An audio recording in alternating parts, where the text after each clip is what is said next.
This is a Fox News alert. Breaking news that we just brought to you. Fox News confirming that Senator Roger Wicker, a Republican from Mississippi, his office received a letter that has tested positive for the poisonous substance ricin.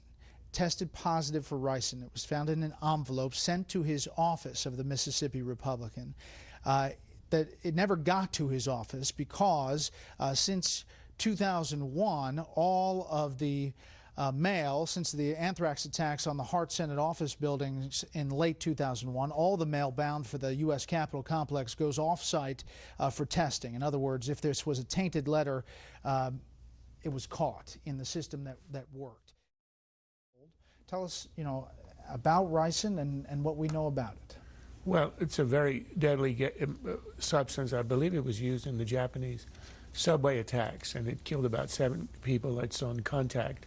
It's really bad stuff. I think once you start to get things in the mail, we're getting to a second level of complexity, assuming it's connected, and it could be, then it's less likely to be a lone wolf. It could be if it's related to something much larger.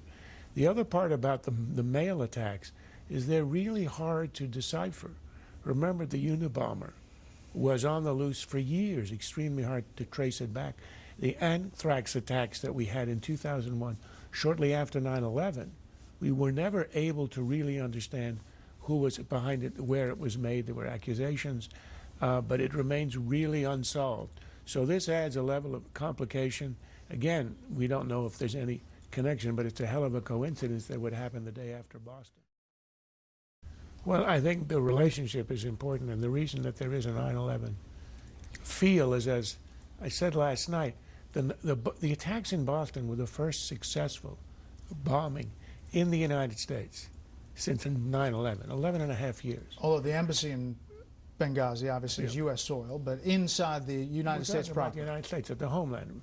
And the scenes that we saw, a much smaller scale, of course, but it reminded us of 9/11. The people running in the streets of a great city, the smoke and the chaos, and the screams and the injuries.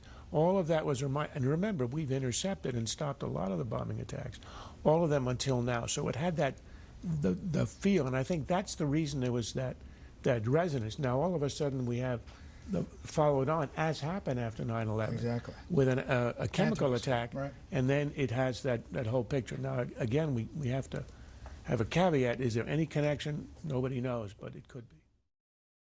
All right, this is a Fox News alert. This is a 7 News. You see this bag. We showed it to you earlier, the picture there. FBI is saying pressure cookers were found, believed to be both devices, inside bags attached to wooden boards with shrapnel, BBs, nails, ball bearings inside some sort of bag, either a nylon bag or some sort of bag.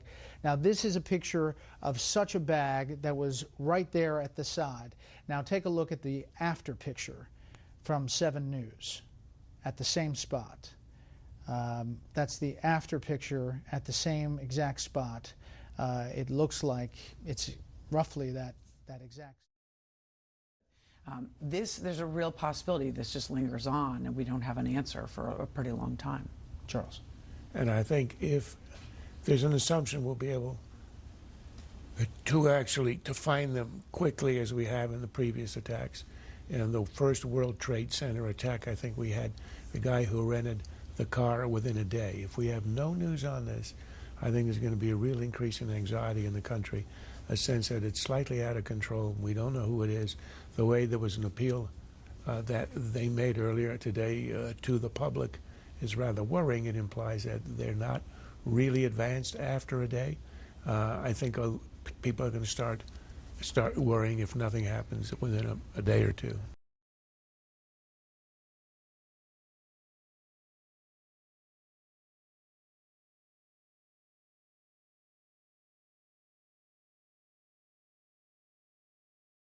This has been a Sunfish production.